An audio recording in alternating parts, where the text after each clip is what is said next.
تو اس نے کہا کہ اگر ہم ماضی کی طرف نگاہ کرتے ہیں تو چونکہ دنیا گلوبلائز نہیں ہوئی تھی، لہذا اس بات کی ضرورت تھی کہ ہر شہر بستی کے اندر ایک الگ نبی آئے جو ان کی ہدایت کا سامان کرے۔ لیکن چونکہ آج کا دور ایک گلوبل ولیج بن چکا ہے کہ اگر آج کے دور میں کوئی ایک نبی بھی آئے تو اس ایک نبی کی دعوت مشرق سے مغرب، شمال سے جنوب چند لمحوں کے اندر پہنچ جائے گی۔ تو لہذا اگر یہودی کہتے ہیں کہ موسیٰ علیہ السلام کو عالمی نبی مانا جائے، یا عیسائی کہتے ہیں کہ عیسیٰ علیہ السلام کو آخری نبی مانا جائے، یا حضور صلی اللہ علیہ وسلم کو عالمی نبی ہونے کی بات کی جائے، تو اس میں تو ہر ایک پھر اپنے ہی نبی کی بات کرے گا۔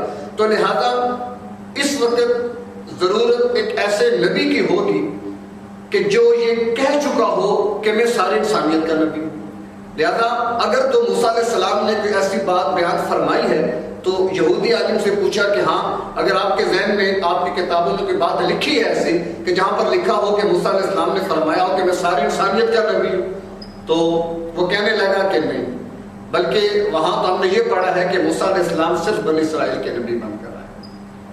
اچھا، عیسائی عالم سے پوچھا گیا کہ آپ بتائیں کہ کیا عیسیٰ علیہ السلام نے کہیں فرمایا ہے کہ میں ساری انسانیت کا نبی ہوں؟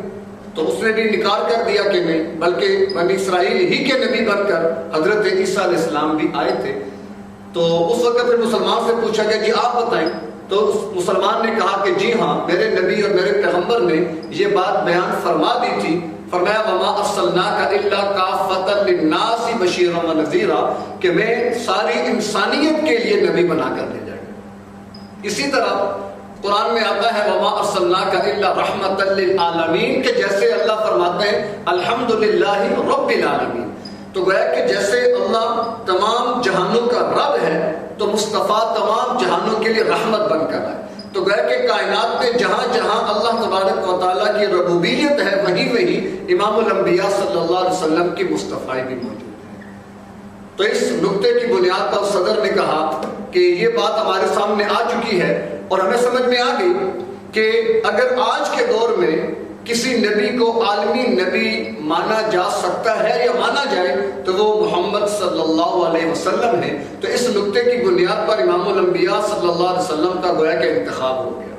اس نے اگلا سوال، اگلا نقطہ یہ پیش کیا کہ دیکھو نبی کی نبوت پر دلیل معجزہ ہوتی ہے۔ ظاہر ہے آپ کسی بھی نبی کو اگر کہیں گے کہ وہ نبی مانے جائیں تو لا محالہ پھر ہمیں ان کا معجزہ بھی چاہیے ہوگا۔ یہ تو ہم تاریخ میں پڑھتے ہیں، قرآن بھی اس کے بارے میں وضاحت کرتا ہے، باقی کتب کے اندر بھی لکھا ہے کہ ہر مدعی نبوت شخص جو واقعی من جانب اللہ نبی بن کر آیا تھا تو وہ معجزے لے کر آئے۔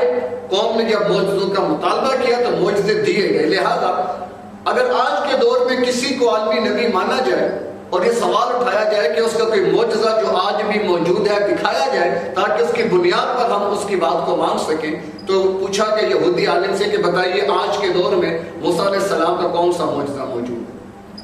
وہ جواب نہ دے سکا۔ عیسائی عالم سے پوچھا گیا بتائیے عیسیٰ علیہ السلام کا کوئی معجزہ جو آج کے دور میں موجود ہو جو دکھلایا جا سکے، تو وہ بھی جواب نہ دے سکا۔ تو مسلمان سے کہا گیا کہ آپ بتائیں، تو مسلمان نے قرآن اٹھا کر دکھا دیا کہ یہ ہے میرے نبی کا معجزہ کہ جو آج تک اور انشاءاللہ قیامت کی صبح تک موجود رہے گا۔ اس دوسرے نقطے کی بنیاد پر بھی صدر مجلس نے فیصلہ کیا کہ اس معاملے میں بھی مسلمان یعنی اسلام کے ماننے والے نمبر لے گئے۔ اب میں تیسرا نقطہ پیش کرتا ہوں کہ جب بھی کوئی نبی آتا ہے، جیسے تسلسل چلا آیا کہ ہر نبی کے بعد ایک دوسرا نبی آ جاتا، ایک نبی جاتا ہے دوسرے نبی آ جاتے، تو گویا کہ جب تک تو نبوت کا سلسلہ چلتا ہے تو ذہن میں خیلجان رہ سکتا ہے کہ شاید یہ نبی چلے جائیں، ایک اور آدمی آ کر نبوت کا دعویٰ کرے، وہ چلا جائے ایک اور آ کے نبوت کا دعویٰ کرے، تو امکان جب تک نبی اور رسول کا موجود رہتا ہے تو یہ خلجان رہتا ہے۔ تو لہذا پھر آج کے دور میں کوئی نبی ایسے ہونے چاہیے کہ جنہوں نے آ کر یہ واضح کہہ دیا ہو کہ بھائی میں آخری نبی ہوں، میرے بعد کوئی نبی نہیں آئے گا، لہذا قیامت کی صبح تک میرا ہی دین چلے گا۔ تو پوچھا گیا یہودی سے بتائیے موسیٰ علیہ السلام نے کہیں فرمایا ہو؟ تو یہودی خاموش، بلکہ کہنے لگا بلکہ حقیقت تو یہ ہے کہ تورات تو کسی اور نبی آخر الزمان کے آنے کی بشارت دیتی ہے۔ عیسائی عالم سے پوچھا کہ آپ بتائیے کہ عیسیٰ علیہ السلام نے کہیں فرمایا ہو کہ میں آخری نبی؟ فرمایا کہ نہیں، بلکہ وہ تو حقیقت یہ ہے کہ یہ بتا کر گئے تھے کہ میرے بعد ایک نبی آئیں گے۔ مسلمان عالم سے پوچھا گیا کہ آپ بتائیے، تو مسلمان عالم کہنے لگا جی ہاں، ہمارے نبی آخر الزمان ہیں۔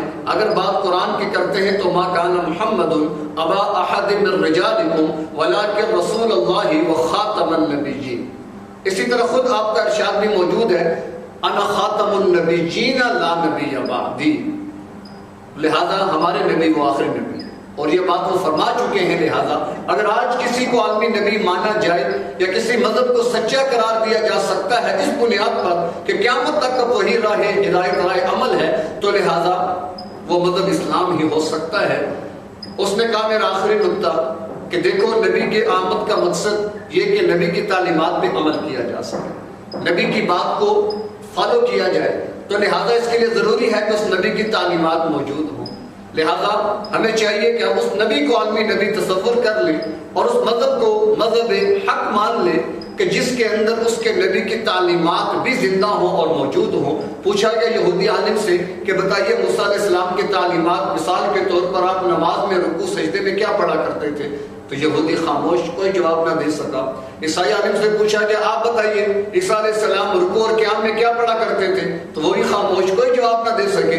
مسلمان عالم سے پوچھا کہ آپ بتائیے کہ آپ کے نبی آخر الزمان بھی ثابت ہو چکے ہیں، لیکن ان کی تعلیمات کے بارے میں آپ کے پاس کیا ہے؟ تو مسلمان کہنے لگا کہ الحمدللہ ہمارے نبی کی عبادات، آپ کے اخلاق، آپ کے معاملات، آپ کی تجارت، آپ کی خانگی زندگی، معاشرتی زندگی، آپ بطور شوہر کیسے تھے، بطور بیٹا ہونے کے آپ کیسے تھے، آپ جب حاکم سلطنت بنتے تو آپ کے طور طریقے، اور آپ سپہ سالار بن کے جب میدان جہاد میں نکلتے تھے تو آپ کا طور طریقہ، گویا کہ آپ کی ہر ادا ہم تک پہنچی ہے۔ نماز تو نماز، زندگی کا ہر گوشہ الحمدللہ ہمارے پاس موجود ہے اور محفوظ بھی ہے۔ تو جب یہ بات کی تو دیکھا کہ یہودی عالم رونے لگا، تو بلکہ اس سے پہلے صدر مجلس نے سوال اٹھایا مسلمان سے کہ آپ کہہ رہے ہیں کہ ہمارے نبی کی ہر چیز، ہر سنت، ہر عمل محفوظ ہے، تو کیا آپ کے نبی نے کوئی کتاب لکھی ہے؟ تو مسلمان نے کہا کہ نہیں۔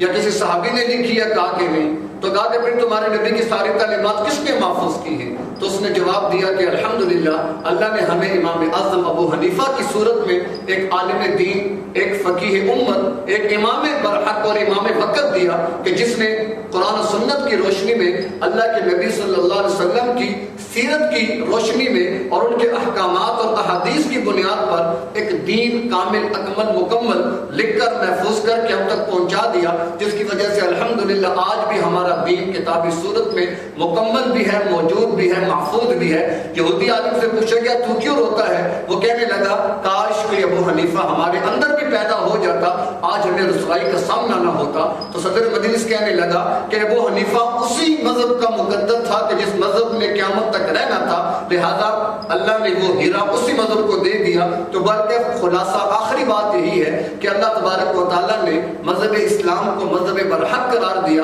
رہتی دنیا تک اسی کو دین حق قرار دیا، لہذا آنے والے اور قیامت تک آنے والے ہر انسان کی بقا اور کامیابی اسی کے اندر ہے کہ وہ اسلام کو اپنا اوڑھنا بچھونا بنائے اور اسلام کی مطابق اپنی زندگی بسر کرے اور اپنے قول و عمل کے اندر اسلام ہی کو بنیاد بنائے۔ اللہ تبارک و تعالیٰ سے ہم دعا گو ہیں کہ اللہ ہمیں اسلام کو سمجھنے کی اور اس کی تعلیمات پر عمل کرنے کی توفیق نصیب فرمائے۔ وآخر دعوانا ان الحمدللہ رب العالمین۔